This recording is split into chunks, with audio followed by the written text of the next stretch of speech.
know. Okay, so let's say I have a number, right? And I know that I can do prime factorization for a composite number. Okay, so my composite numbers usually I will have, my prime factorization, I will usually have my prime numbers and then the power itself, right? And then sometimes there will be different powers itself. Okay, so something like just using shapes to represent it. Okay, and then yesterday, what we understood about perfect squares, okay, is that the powers itself must be what kind of numbers? It must be even, right?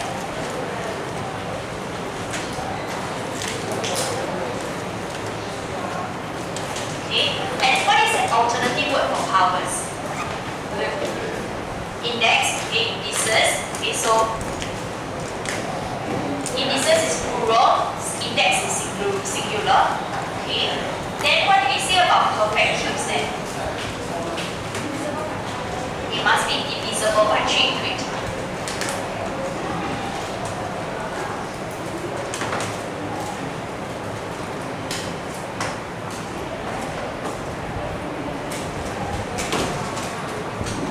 Okay, so with that idea, right, I realized as I went to look back into your SLS responses, I think that for this question it wasn't that well done. Okay, I just didn't come across it until this morning when I saw it again. Okay, so I thought that I want to revisit that. This question should actually be found in page 4 of your notes. So if you have your notes, right, okay, you can take a look at that, okay, to see what is it that you have written down. Okay, if you don't have your notes, you just want to write it inside your notes separately as well. Yes. Okay, so looking at practice now 7, that's also found in your textbook, page 13. Okay, use prime factors to explain why 15 times 135 is a perfect square.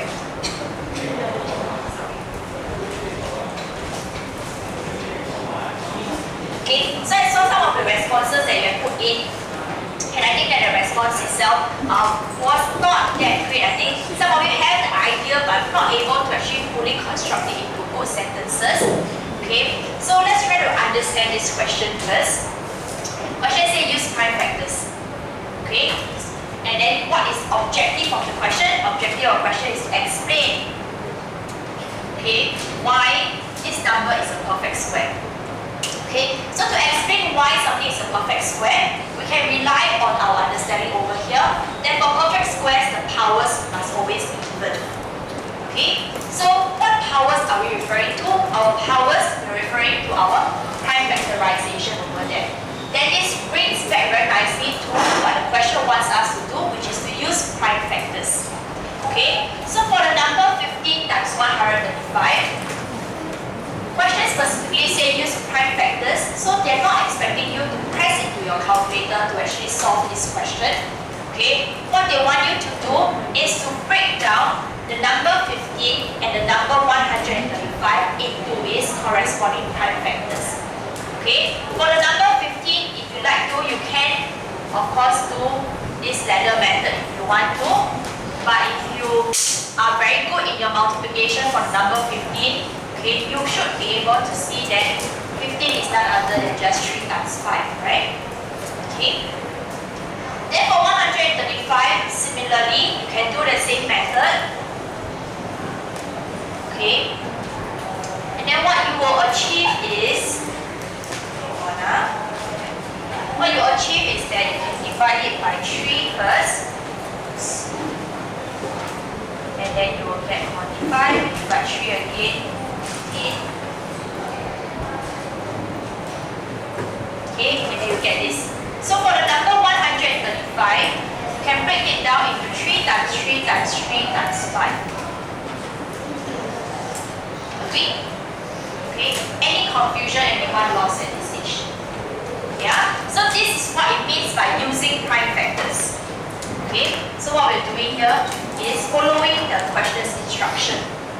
Okay, then now, right, what do we do with this thing? How do I then answer the question about perfect square? Okay, yes, India.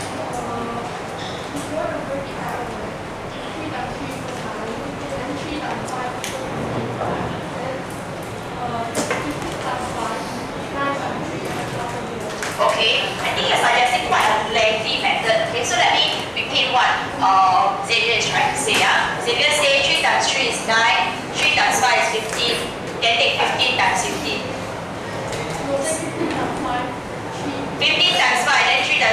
a bit long, okay?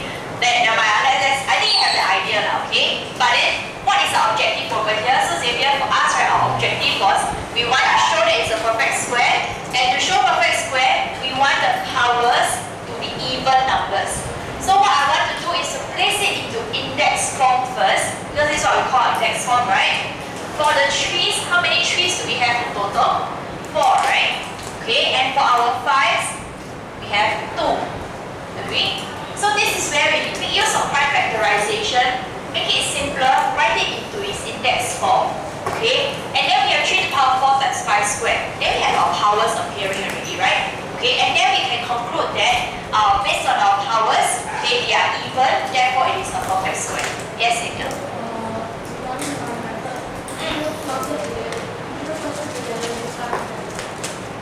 Shouldn't class them together times them. As in, you take 9 times 3, right? And then 15 times 5. Multiply them. For what then? What answer are you trying to get? 2025. I don't think you are trying to answer the question here. Okay, so what if you get 2025? Then you square root. Okay, taking square root itself, alright, so maybe let me address what Xavier is trying to say.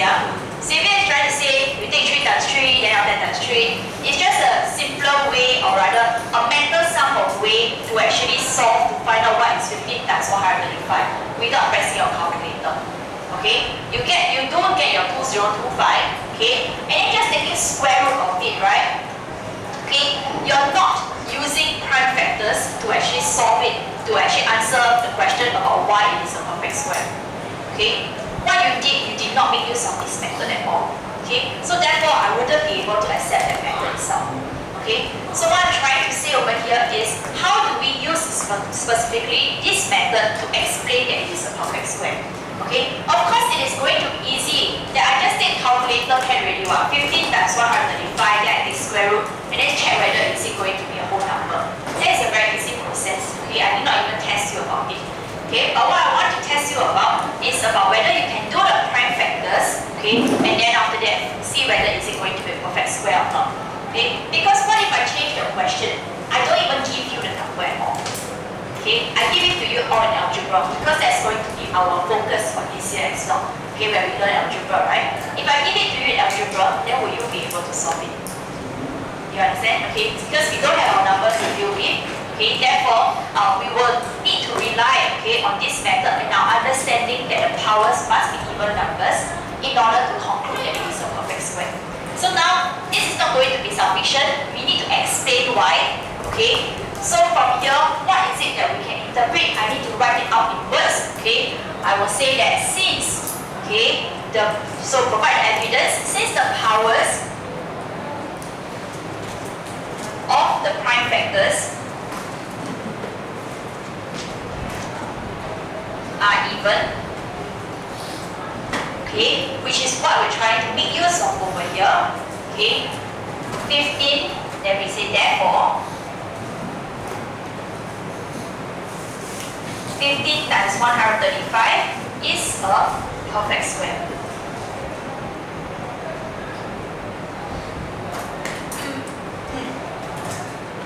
Okay, so we need not even to go about finding the actual number itself. Okay. Any questions?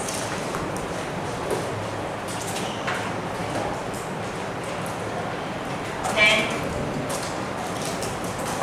another reason why I want to address this question is because of part 2 and part 3.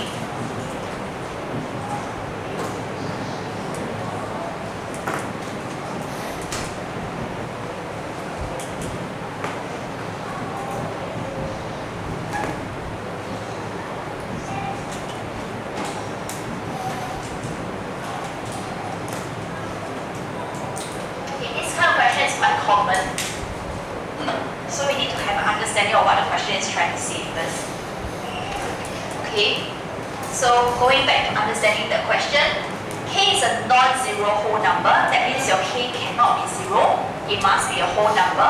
So any numbers from 1 all the way to whatever. Okay, so given that the question says, given that 15 times 135 times k, k is a number that we want to find. Okay, this number is going to be a perfect cube. Okay, we want to write down what is the smallest possible value of k.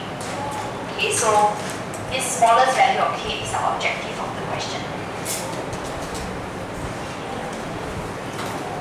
Okay, so going back to what we understand about perfect cubes over here, perfect cubes, our powers must actually be divisible by 3. It must be a multiple of 3.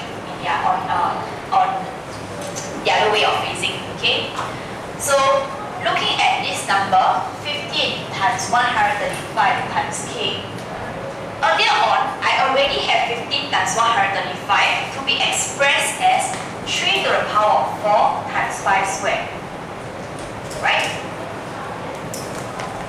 Right? This is only for 15 times 135, but I still have to times the k over here. Okay? What we understand about powers being divisible by 3 is that, okay, my k itself does not have to be a unique number that is not 3, not 5. Okay? It can be made up of 3 and 5 itself. Okay? Just that overall, I want to see that my powers is going to be divisible by 3.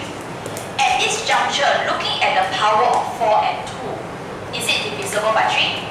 No, right? Okay, then what must we do? My objective is I want it to be a perfect cube. This must be a perfect cube number. So my k must be a number such that it can help bring up, okay, or bring down, okay, whichever that you want to consider, okay, bring up the number such that, okay, the powers will become divisible by 3. You understand what I'm saying? Okay, now can I bring down the number? Meaning to say 4 I want to change it into a 3. And then 2, I want to change it to nothing at all. I cannot, because when I want to bring it down, actually I'm trying to divide away numbers. Okay? And when I try to divide away numbers, okay, this is actually a times over here. If I want to change it to a divide, that means I times a fraction. Correct? Okay? Because times 1/3 is the same as divide by 3. Agree? Okay? So times 1/3 is same as divide by 3. So that means my k must have been a fraction itself. But our question says that k must be a whole number. So that means that it cannot be a fraction. I cannot bring down the powers such that it becomes multiples of 3. Okay, I can only add on, okay, I can only bring it up. Okay, so what is the next closest power that is divisible by 3 such that I can bring it up? Huh? 12. 6. Yes, here 12. And you 12, is it? Why 12 then? For this one. What's the closest number that can bring it up to such that it will become a multiple of 3? It will be? Yeah, I want it such that it's divisible by 3. Bring it up. What's the next closest one? 12, eh? 6, right? We want the closest number. The next largest number that will be actually be close to 4, okay, and then after that divisible by 3 as well. So that should actually be a 6, correct? Okay, I want to make it into a 6, right? Okay. Then after that, my 5 squared, same thing. I want it to become a multiple of 3. So what should it be? 3, right? Okay. So this power I want to change it into a 3. Okay. So now, how do I actually have now a 6 and a 3? Okay, how many 3's am I including inside here? From 4 it becomes 6. I'm adding 2 more 3's, right? Okay, so that means my k itself must have 2 3's. Okay, and my 5, okay, from 2 5's it now becomes 3 5's. That means I include 1 more 5, right? Okay, so my k must also have 1 5. So my k must be made up of 3 times 3 times 5 in order for the overall number to be such that the powers are multiples of 3 or divisible by 3. So that I can meet the objective of it being a perfect cube. You are following what I'm trying to say? Okay, so k is equals to 3 times 3 times 5, but don't leave your answer like that because question wants a whole number. Okay, so 3 times 3, 9, 9 times 5, 45. So your K must be 45.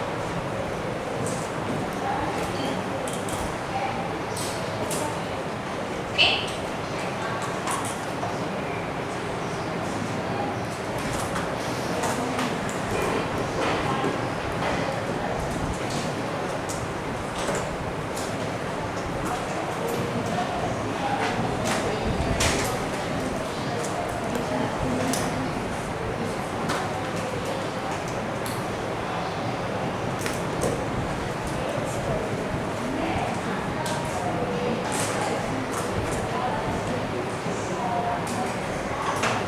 Okay, so now we continue with the idea that we have developed already. Let's look at part 3. Okay, last one for chapter 1.2. Okay, it says that P and Q are both prime numbers. We want to find the values of P and Q so that 15 times 135 times P over Q is going to be a perfect cube. So again, perfect cube itself, we want the powers to be divisible by 3. Okay, 15 times 135, earlier on we already know that it is 3 to the power 4 times 5 squared. Okay, right, so now I want it to be perfect cube. That means I want my the powers over here to actually become divisible by 3. Sorry, I got lost in my thoughts over there. Okay, so what do you think should actually be P and Q? And also very importantly, P and Q must be prime numbers. Any guesses so far? Anyone make a good guesses? Or bad guess also okay. Okay, let's choose. Carmen? Any guess? What do you think P can be? I want my overall number over here such that the power will be even.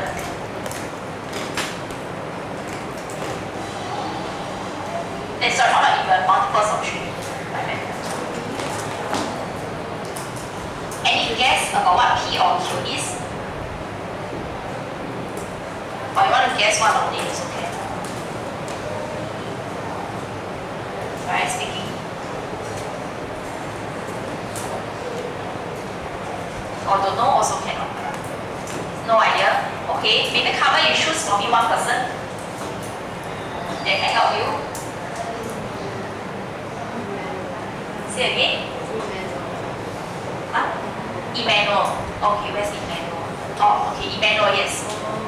Maybe 1 and 3. 1 and 3. Okay, so P is 1. Okay, and then Q is 3. Okay, let's try that out, alright? So Emmanuel proposed that we have 3 to the power 4 times 5 squared. P is 1, Q is 3. Okay, what will happen in such a case? Okay? Down here, 1 over 3 means that the over sign is divided by 3, right? So we're removing away 1, 3. So that means 3 to the power of 4, I remove away 1, 3. Okay, how many 3's will I be left with? I'll be left with 3. Okay, then after that, I will have 5 squared. The 1 itself doesn't have much impact because anything multiplied by 1 will give me the same number, right? So now, this simplifies to be 3 cubed times 5 squared. Okay, is this a perfect cube? Emmanuel? No, right? Okay, so how could he actually change, or anyone has a proposal, okay, in terms of how we can change this such that it's going to be a perfect cube? You see that it's close, right? Because we have achieved the 3 to the power 3 already. Okay, any ideas? Sorry? P will be 45. Okay, now, he suggests, sorry, I forgot your name. Your name is, what's your name? Sorry? Han Sheng, yes, sorry. So, Han Sheng said P to be 45. Anybody has any reservations about number being 45? 45 is not. 45 is not a prime number, that's a very good point. Okay, so question actually says 45 is not a prime number. Okay, 45 likely, yes, it works over here. Okay, but then the thing is that 45 you change it, right? Okay, this one will become 3 to the power 6 times 5 cubed, but then you divide another 3, it will end up becoming 3 to the power 5 times 5 cubed. If you do it this way. Okay, if you ignore the fact that 45 is not a prime number. Okay, so I think 45 wouldn't work. Any other suggestion? Beyond a prime number. So just now we already fixed that 3 cubed is correct, right? The problem is with the p. What can I do? This p over here is a multiplying. Multiplying means we're adding on to what we currently have. Currently our 5 is at 5 square. So what do you think we can do? And what do you mean 2 times a 2? Okay? Times 5. Okay, why times 2? Let me maybe ask first. Why times 2? If I put 2 here, then end up I'll have like that. Right? And then for you, you're saying times 5. Okay? Tracy, right? Okay. Tracy says that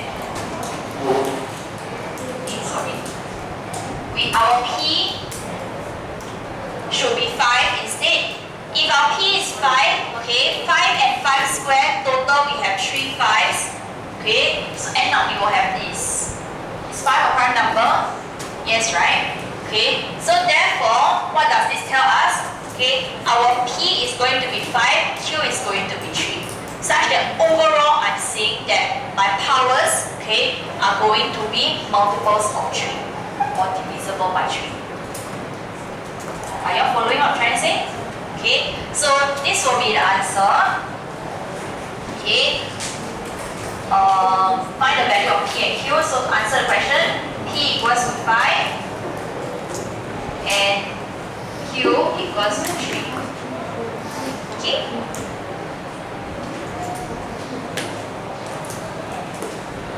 Anyone still lost? Hope that you're taking notes. Okay. Otherwise, you'll find it difficult to complete homework. Right? So with that, chapter 1.2 already done, we did already. Okay, let's go into our main objective for today, which is 1.3. Okay, we look at highest common factor and lowest common multiple. Your notebook dropped out.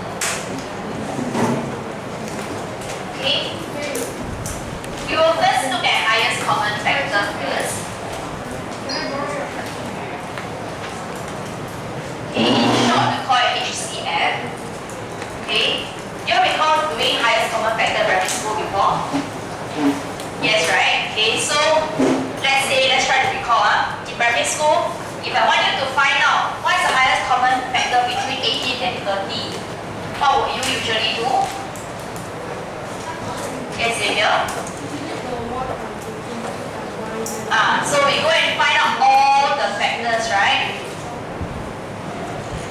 Alright, okay. We find out all the factors.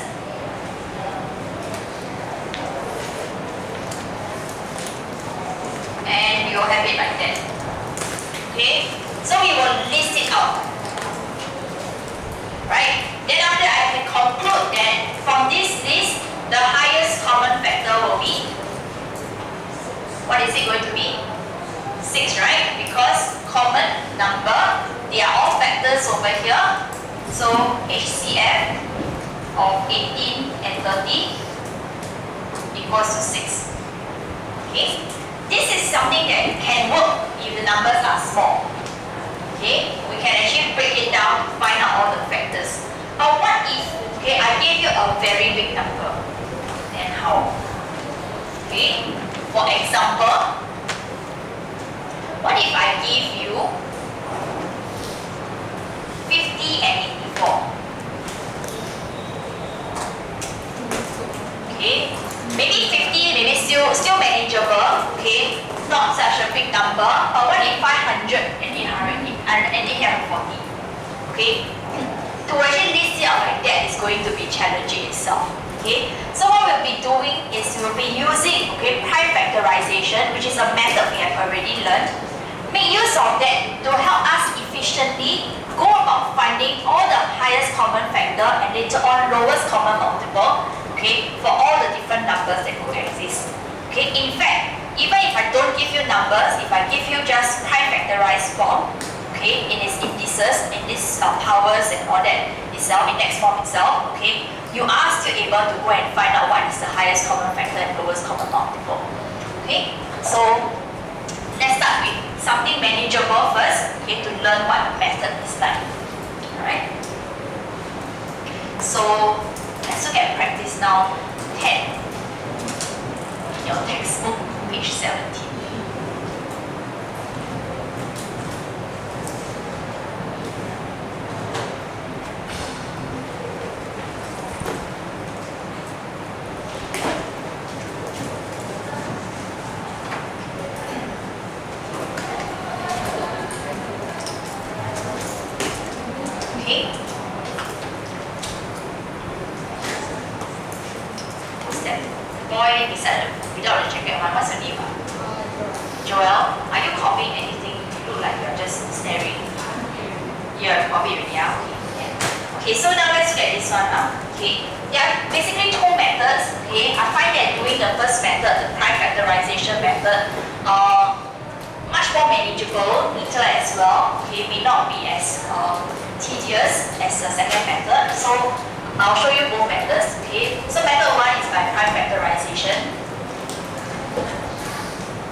I don't expect you to do mental calculation. Use your calculator by all means. Okay, so we will have 2 cubed times 7, that's for 56. Okay, we do the same for the number 84.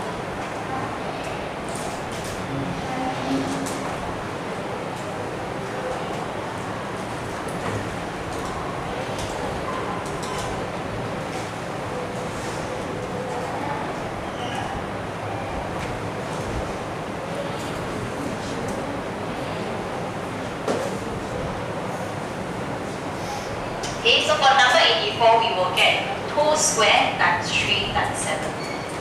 Okay. By the way, again, I want to emphasize that doing this itself is not enough. You must translate it into this statement. Okay. Otherwise, this doesn't tell me much information at all. Okay. Don't just stop at the ladder. Alright. Now we have to find the highest common factor. Okay.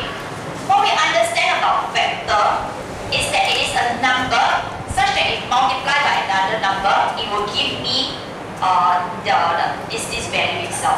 Okay. So for example, for the number 56, I have the factors 2, I have the factor 7. I also have the factor 2 cubed. I also have the factor 2 squared. Okay. Will I be able to have the factor 2 to the power of 4 for the number 56? I wouldn't, right? Because 2 to the power of 4 exceeds 2 to the power of 3 already. Okay? So I can have different combinations of 2's. I can have 2 to the power of 1, 2 to the power of 0, 2 to the power of 2, 2 to the power of 3.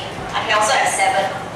Okay? Of course, I can have 2 times 7 as well. I can have 2 squared times 7 also can. Okay? I can find the different combination. But our objective here is not about finding the different combination. It's trying to find out what is the highest common factor. Okay, so we understand the ideas about factor. Now, highest common factor between these two. So what we're trying to find out is the common ones. Okay, between the two numbers. So 2 cubed and 2 squared. Okay, what is the highest number of 2's that it can be in common with? Right? It will be 2 to the power of 2. Because down here can also go 2 to the power of 2. Right? Okay, so within the 2's itself, okay, I see that 2 squared, okay, is the highest common factor amongst the 2. Okay? Okay? Then for 3, is there a 3 in 56?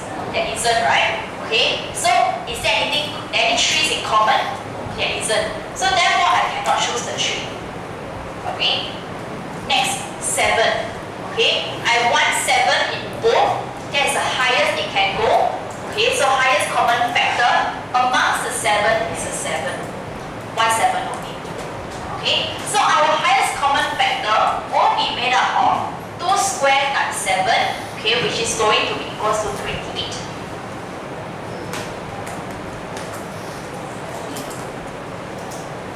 Okay.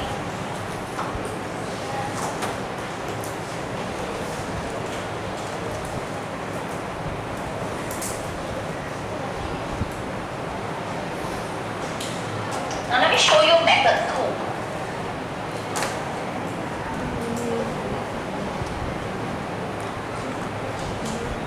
Okay, the ladder method so called. Yes, Xavier.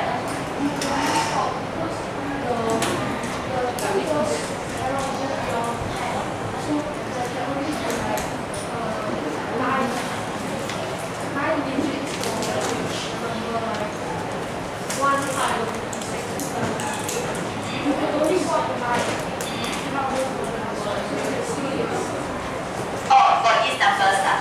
Yeah. Okay. So Xavier is trying to say that this one can still list. You can list lah. Okay, no problem. But my objective over here is not to teach you the listing method anymore.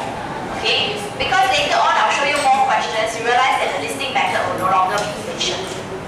Okay? Especially if I give you big numbers, or if I give you something else, or the instruction asks you to do something else. Okay, so primary school method, you can leave that aside first. Okay, now we need to mature our method itself. Okay, now ladder method, I'm not sure whether any of you has tutors at home, maybe you already know. Okay, so for ladder method, just like what the word suggests, we're using this idea. Okay, instead of having just one number, I will have 2 numbers. Okay, so how will it actually work? Okay. We have to look at both numbers itself and identify what is the number over here, what's the prime number over here that can divide both 56 and 84. Okay, so we clearly tell that these are even numbers. 2 can divide both 56 and 84. Okay, 56 divided by 2 gives me 28, 84 divided by 2 gives me 42. Okay, I continue that process. Alright. Divide by 2 again, then I will have 14. 42 divided by 2, that will give me 21. Okay, so we're constantly trying to find the common factor that can divide both the numbers found on the ladder. So 14 and 21, both of it can divide by 7. Okay, then I will be left with 2 over here and a 3 over here. At this juncture, we no longer can divide any other numbers, okay, for the numbers 2 and 3. Okay, so then we stop here.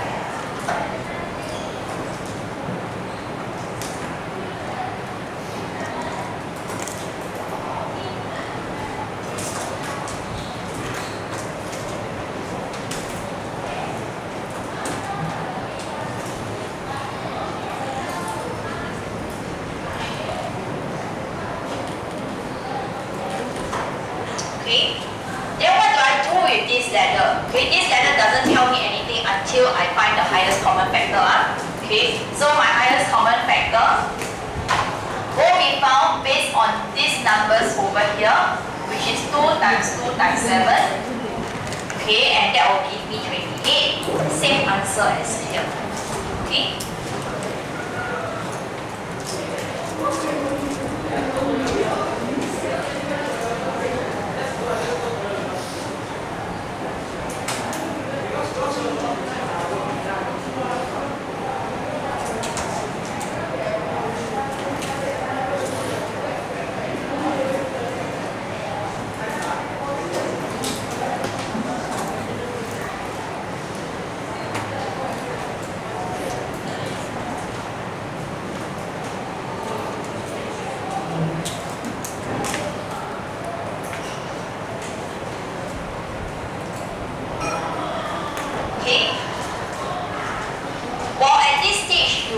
you are open to using either prime factorization or ladder method, okay?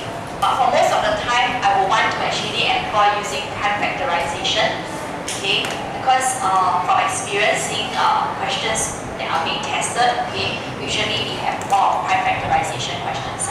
Okay, and the method also you will find that it can be tedious when the numbers are large as well. Okay.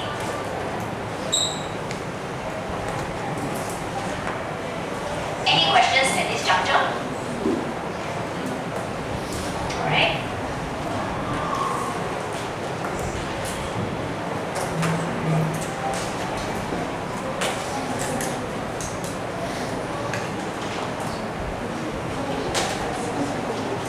Okay, next look at question 2. It's the same practice now question.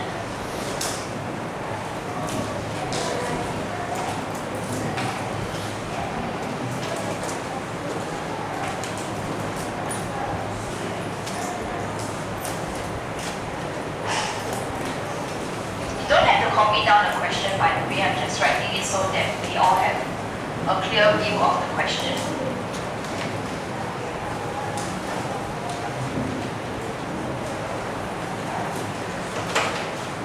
Okay. So in question 2, right, it says that using prime factorization method, okay, so they specify a method for you. You can only use this one. Okay, find the largest whole number that is a factor of both 112 and 140. So largest whole number that is a factor, okay, for these two numbers.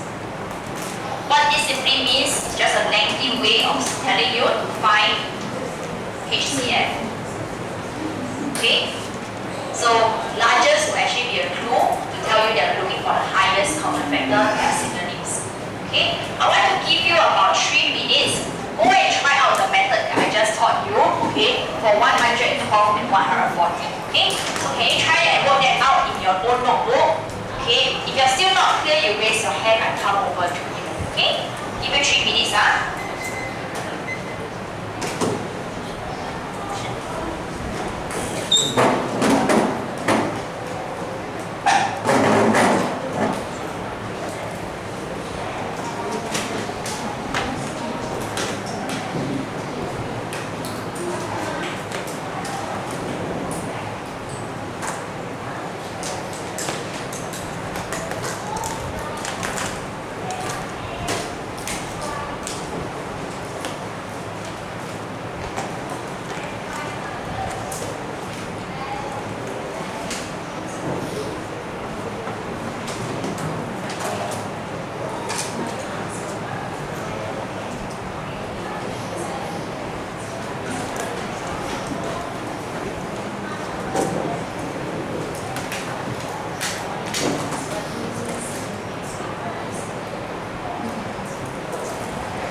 Be done.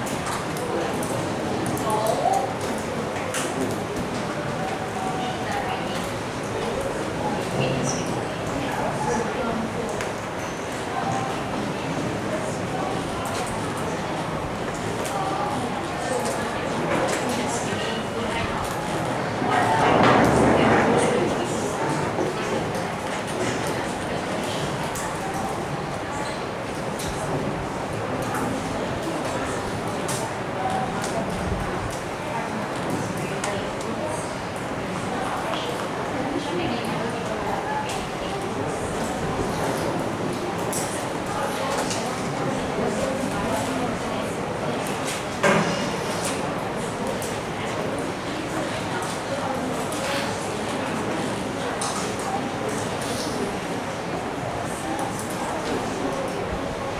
Okay, shall we go through the answer?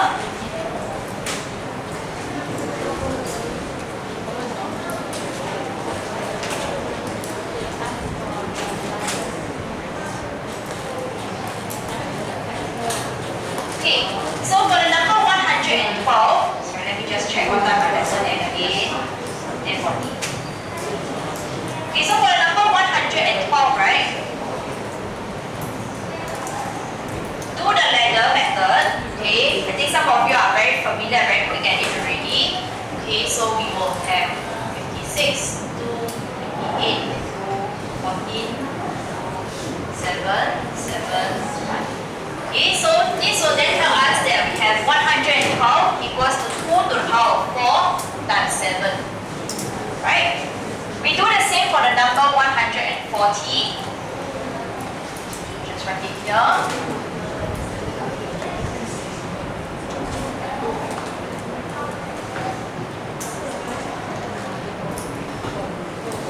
Okay, and I see that 140 will be 2 squared times 5 times 7.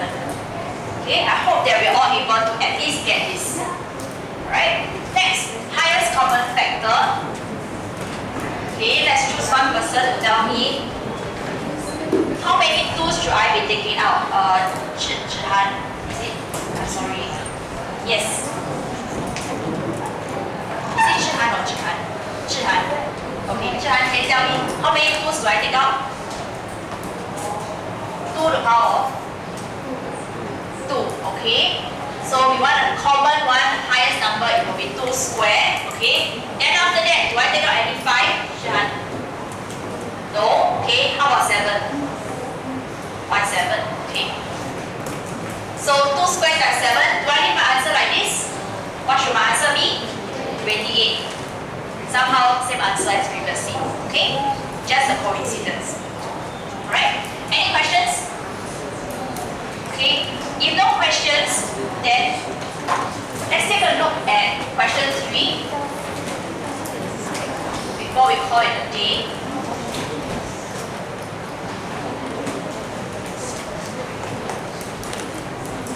Okay, I shall not write down the full question for question 3. Okay, but I want to write down the key important parts. So in question 3, right, it says that the numbers 504 and 588 are written as a product of their prime factors. So you see in this question, they already give you the prime factors.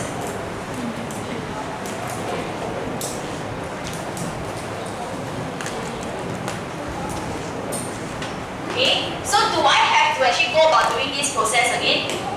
I don't need, right? First question already gave it to me. Okay, then just use it. Alright, don't need to do extra stuff. Question then asks, okay, hence explain why.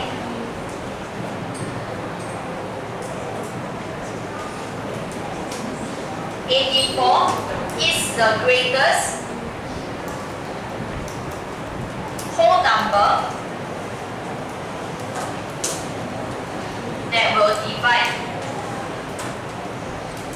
both 504 and 588. Okay, so question says explain why, so you will expect your answer to be somewhat in words as well. Okay, but we need not go about telling me everything in literally words. Okay, I'll show you how it can be done. Okay, I want us to be observant about what the question asks, they want greatest whole number that will divide both 504 and 588. Okay? This phrasing itself is also asking you about HCF. Okay? We want the greatest whole number, so a number, greatest one, so highest number that will divide. Okay? So a number that will divide this is what we call a factor, right? Okay? So now, making use of the prime factorized form, okay, 504 and 588, our highest common factor, okay, what would it actually be? Let me choose one person. Yushen. Yes, Yushen, can you tell me what is the highest common factor?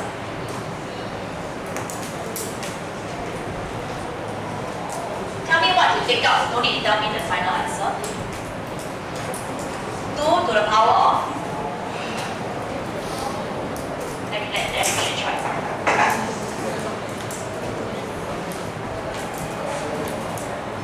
You don't know?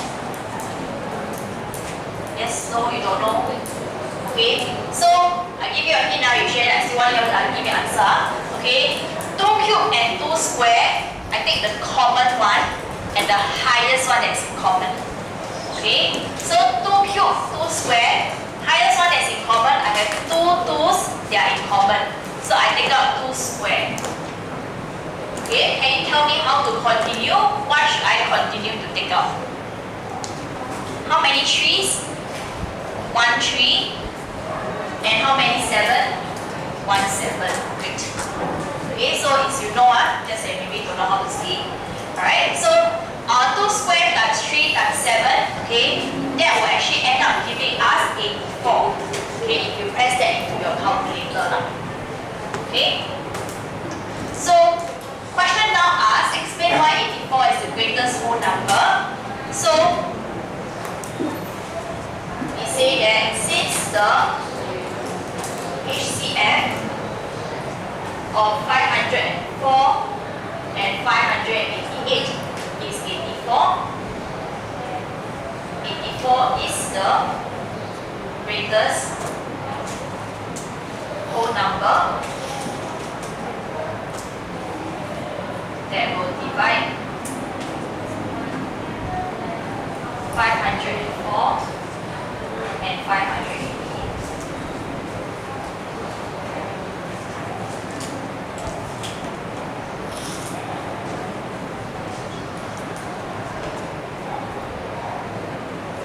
Any questions?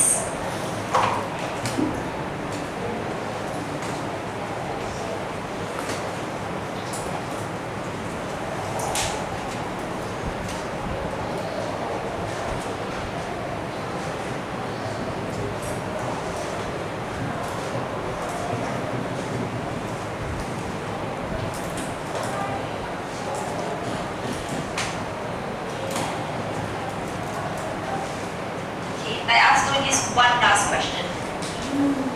Okay, I'll just end it off with doing the prime factorization method. I will do the latter method. We'll just do one method first. Okay, now we now have 90, 135, and 270. Okay, so we apply the prime factorization method. We do the same thing.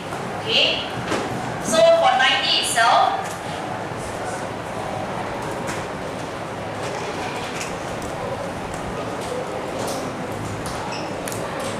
okay, doing this I will get 2 times 3 squared times 5. I do the same thing for the numbers 135 as well as 270. 4, 5.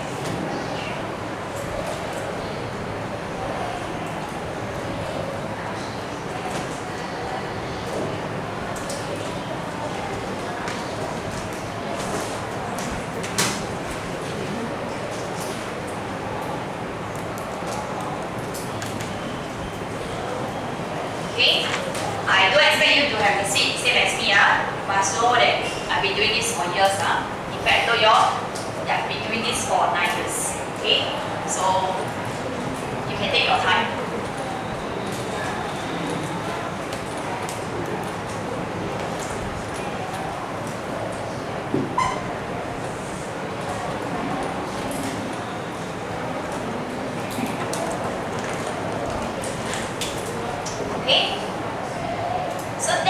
the prime factorization for the 3 different numbers. Okay. We apply the same logic to what we have previously been doing. Okay. Between that base number, the prime factor that we have, okay, we look for whether there's anything in common, and if there's something in common amongst all the numbers, then I take the highest common one. Okay? So if you want to, you may choose to align, okay, all the common bases together in the same column. Okay, so now I put my 2's over here, 3's in this column, 5's in this column. Okay? So for the number 2, is there anything in common? No, right? So I shouldn't be taking any 2 and putting it into my highest common factor. Okay? For my 3's, how many 3's are there in common? 2, right? This one 3 square only. This one 3 cube, this one 3 cube. So the highest common one is 3 square. Okay? 5, how many 5 do I take? 1. So I will have 3 square times 5, I will have 45.